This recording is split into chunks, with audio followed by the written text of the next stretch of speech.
Pfizer have just released a 55,000-page document about vaccines and their efficiency, even though the Food and Drug Administration wanted to delay the release by 75 years, basically, after everyone alive now is dead. So we're asking, why is it so difficult to talk openly about vaccines?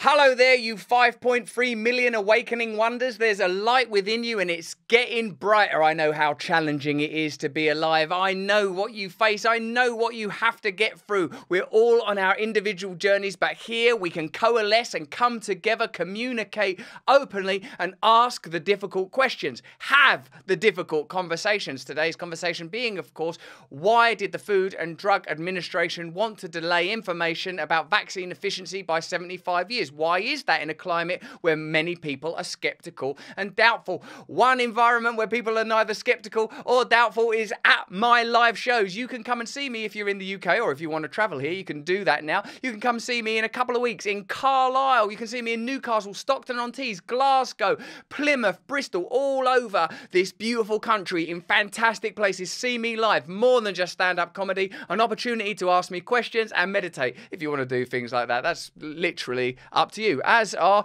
all things, apparently, other than openly discussing vaccines. Now, as I always have to say to you on our current beloved platform, we have to be careful about what we say. I'm not offering you medical advice. I'm not making any suggestions to you as to what you should do for your health, for your family's health.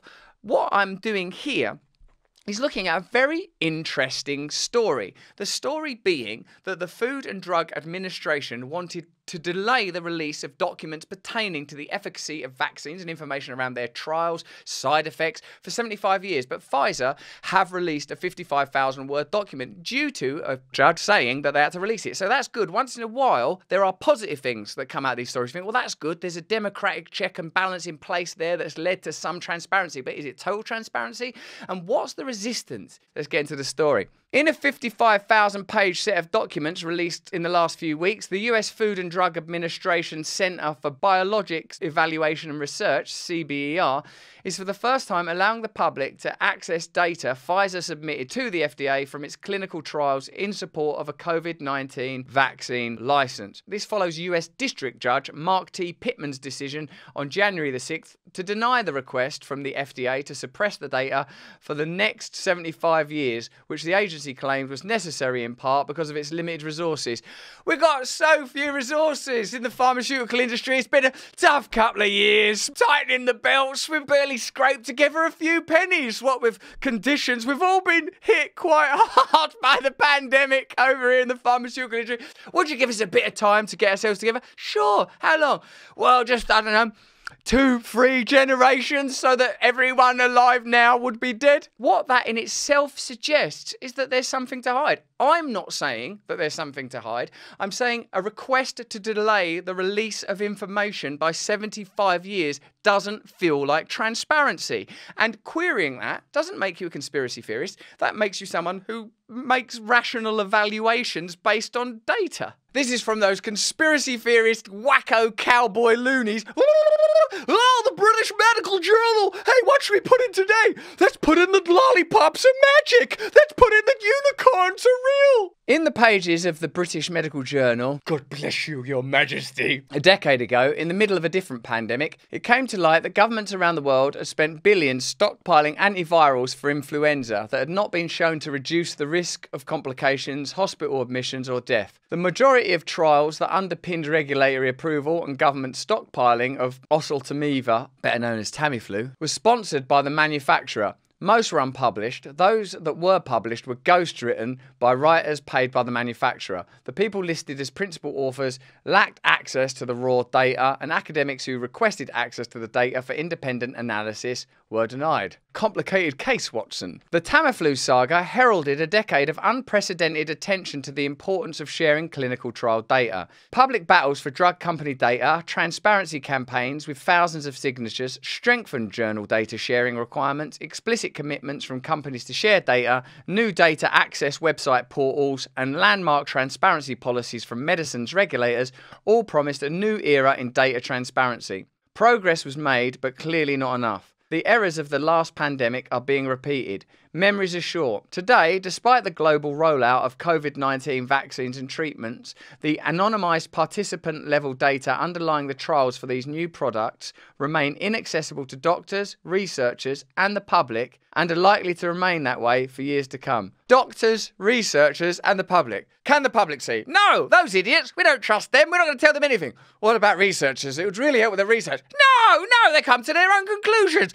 In my files with their dirty little hands. What if they've had a jam sandwich? All right. What about doctors? Doctors? I don't trust those guys in a white coat, stethoscope. Pooey. This is morally indefensible for all trials, but especially for those involving major health interventions. It's indefensible morally. All right, we'll do it immorally then. Oh, sorry, I didn't realise you were willing to behave it. Sorry, carry on. Especially as it involved major public health interventions.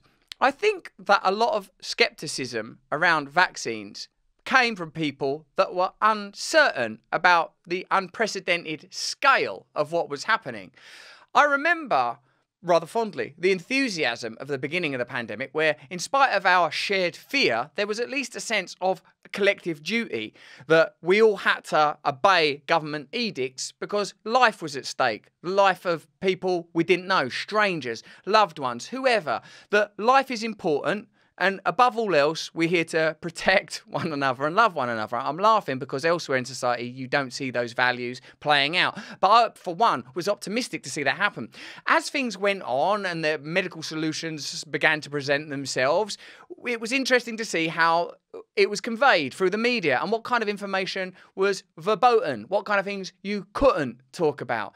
Now, down the line, the narrative has altered. Of course, the global circumstances have shifted, interestingly. And also, there are things that you couldn't talk about that you now can talk about. Natural immunity, Wuhan lab leak theory, all things that once upon a yesterday were regarded entirely as the domain of the crackpot, tinfoil hat-wearing nutters, right? But now, the narrative is changing. So when you have a situation where the British Medical Journal are saying that these are morally indefensible actions, the way these trials have been handled, how do you now regard the attitudes of the sceptical or people that were anti-vax? And by anti-vax, just to be clear, I don't mean people that are anti-vaccines. Oh no, that's not what anti-vax means. People that were skeptical about mandates, because many people that are themselves vaccinated were circumspect about the application of mandates and the negative impact that would have, often on communities that are already poor or disadvantaged in some other ways, or indeed people from any background that just believe in bodily autonomy. So it's interesting to hear the British Medical Journal respond to this information in this way. These are not my opinions, this is me reading from the British Medical Journal and applying that information to a narrative we've all been living within to one degree or another for the last couple of years. I should point out, of course, that the British government were holding parties during most of that time, so not everyone was living within those restrictions. Among regulators, the US Food and Drug Administration is believed to receive the most raw data, but does not proactively release them. Why do we even need an adverb, proactively release them? You don't have to proactively release them. Just release them. People can read the information for themselves. Who? Well, I don't know, the public? Researchers? No. Doctors? The FDA is producing data only for Pfizer's vaccine. Other manufacturers' data cannot be requested. Why? Just can't? Industry, which holds the raw data, is not legally required to honour requests for access from independent researchers. Sometimes people say, Russell, you're not making enough suggestions for how to change reality. Well, watch the videos more carefully, because I'm always making suggestions, and here's another one. That shouldn't be allowed. Regulate that right now. You do have to. As well as access to underlying data, transparent decision-making is essential. For those of you watching this, and I don't mean you, our beloved 5.3 million, who I treasure and cherish and want to help shine, I mean people that watch this stuff deliberately with an antagonistic agenda, particularly and specifically to box this off as anti-vax. That's anti-vax. He's a conspiracy theorist. Here's what I'm not saying. I'm not saying you shouldn't take the vaccine. I don't mind. I'm not saying the vaccines don't work. I don't know. What I'm saying is there's clear evidence that there's a lack of transparency that the British Medical Journal says is immoral.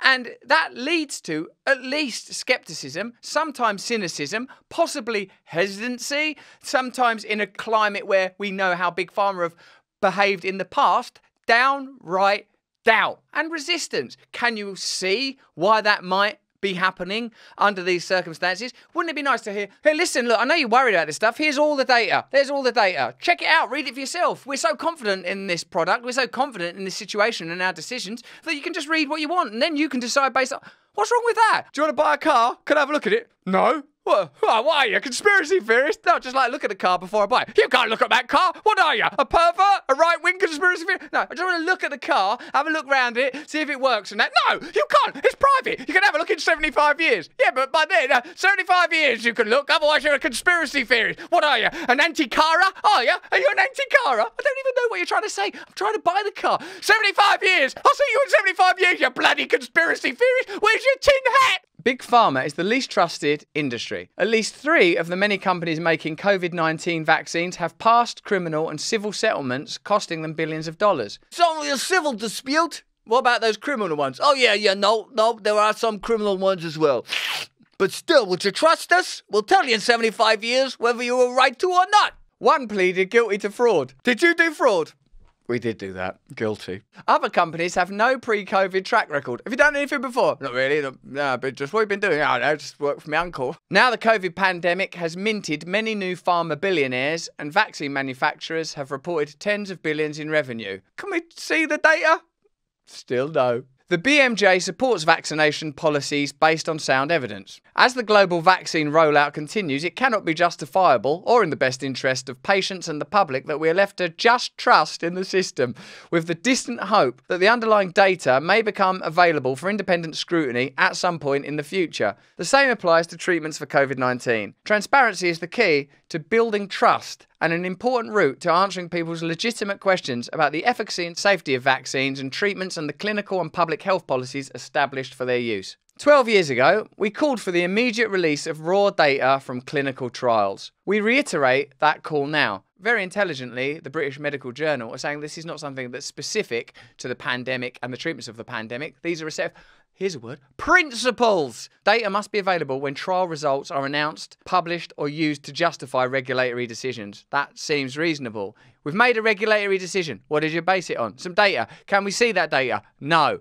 Why not? Well, it's private. But how can we trust you? We'll tell you in 75 years why you were right to trust us. There is no place for wholesale exemptions from good practice during a pandemic. That's the least time you want it, isn't it? That's like, oh no, there's an unprecedented crisis. Do you know what we should do? Let's shut down the old transparency and all start acting weird and freaky. And if anyone questions us, they're the problem. Yeah, that's a better system, rather than transparency and open discourse as requested by the oldest medical journal in the world. The public has paid for COVID-19 vaccines through vast public funding of research. Right, there's your money for that car. Can I have a look at it? No, 75 years. Well, I've given you the money. No, you should be a bit more trusting. Why don't you trust me? I do trust you. Just could I look at the data as well? Because I'm an adult and everything. No, 75 years. And it's the public that takes on the balance of benefits and harms that accompany vaccination. The public, therefore, has a right and entitlement to those data, as well as to the interrogation of those data by experts. Does that sound to you like reasonable science? Or does that sound to you like conspiracy theory? Pharmaceutical companies are reaping vast profits without adequate independent scrutiny of their scientific claims. Reasonable assertion. The purpose of regulators is not to dance to the tune of rich global corporations and enrich them further. Oh, no, actually, that is the purpose of regulators, because the regulators are often funded by those very pharmaceutical bodies. You can check that out for yourself. It literally is to dance to their tune. It shouldn't be, but it is. It is to protect the health of the populations. Oh yeah, no, I remember now. We need complete data transparency for all studies. We need it in the public interest, and we need it now. So there you go. There's another idea that could be put forward. How about complete transparency? Oh no, you wouldn't understand that. Not you. The public, you are the public. I am the public. That's who we are. You're the public. They won't understand. They're stupid. And then if you sort of spend time doing your own research, looking stuff up on the internet, yeah, did you do your own research? Oh, you little dummy, you idiot, you conspiracy theory. Well, I'd happily look at their research, but I'm not allowed to, because I'll be dead by then. In November 2021, Pfizer CEO Albert Bourla, should have been a baller, wish I'd been a bit taller, wish I'd worked for Pfizer, don't tell no lies, said people who spread misinformation on COVID-19 vaccine were criminals. Well, I'll tell you who are criminals. Many of the pharmaceutical companies that made the vaccines. The irony, the literal irony. Well, what I would suggest is that we have transparency around matters of public health. In fact, I'm not suggesting it. I'm agreeing with the British Medical Journal. They're suggesting it. I'm agreeing with it. And doesn't that show that there could be the healthy and vital use of expert opinion in creating a fairer, more democratic, more transparent society that all of us could participate in together without leaning into the easy, lazy condemnation of marginalised groups or individuals that for their own reason have selected to be sceptical about a medical product which the British Medical Journal has said has been unethically handled. But that's just what I think. Let me know in the comments below what you think. Tell us what questions remain unanswered. Tell us what you think about censorship more broadly. If you enjoyed this video, have a look at this one or this one. And if you want to come and see me live, come see me. Plymouth, Bristol, Carlisle, Stockton-on-Tees, beautiful British places. I want to see you there. It's a fantastic show. Sign up to my mailing list, but more importantly than any of this stuff, stay free.